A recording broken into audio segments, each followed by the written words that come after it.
കേരളത്തിലെ ഏറ്റവും വലിയ ജനാധിപത്യ ഉത്സവത്തിന് കൊടിയിറങ്ങിയപ്പോൾ പല പല അത്ഭുതങ്ങളും അട്ടിമറികളും നമ്മൾ കണ്ടു. എന്നാൽ കേരളത്തിലെ തന്നെ ഏറ്റവും വ്യത്യസ്തയാർന്ന വിജയമായിട്ട് കാണേണ്ടിയിരുന്ന ഒരു വിജയമുണ്ട്. അങ്ങ് പാലായില. ബിനു പുളിക്കക്കണ്ടം എന്ന യുവ നേതാവിനെ ആരും മറന്നിട്ടില്ല. പാലാ നഗരസഭ അധ്യക്ഷ സ്ഥാനം CPM നിഷേധിച്ചതിനെ തുടർന്ന് കറുപ്പ് വസ്ത്രമണിഞ്ഞ് പ്രതിഷേധിച്ച ബിനു പുളിക്കക്കണ്ടം വിജയിച്ചു. അതിൽ അതിശയോക്തി തോന്നാൻ ഇടയില്ലെങ്കിലും ബിനുവിനൊപ്പം സഹോദരൻ ബിജു പുളിക്കക്കണ്ടം, ബിനുവിന്റെ മകൾ ദിയ എന്നിവരും വിജയിച്ചു എന്ന് പറയുമ്പോൾ അത് ചെറിയ സംഭവമേയല്ല.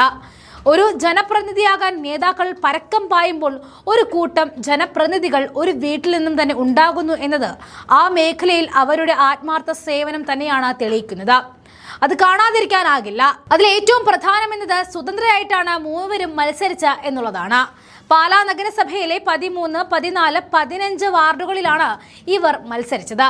20 വർഷമായി കൗൺസിലറായ ബിനു ഒരു തവണ BJP സ്ഥാനാർത്ഥിയായിട്ടും ഒരു തവണ CPM സ്ഥാനാർത്ഥിയായിട്ടും 2 തവണ സ്വതന്ത്രനായിട്ടുമാണ് ജയിച്ചത്. കഴിഞ്ഞ നഗരസഭയിൽ CPM ചിഹ്നത്തിൽ മത്സരിച്ചു ജയിച്ച ഏക ആളായിരുന്നു ബിനു.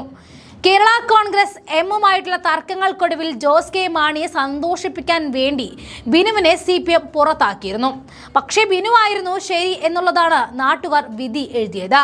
എന്നാൽ കേന്ദ്രമന്ത്രി സുരേഷ് ഗോപിക്കൊപ്പം സജീവമായി പ്രവർത്തിച്ച ആളാണ് ബിജു. കഴിഞ്ഞ ലോക്സഭാ തെരഞ്ഞെടുപ്പിൽ തൃശൂരിലാണ് ബിനുവിന്റെ സഹോദരനായ ബിജു സജീവമായത്.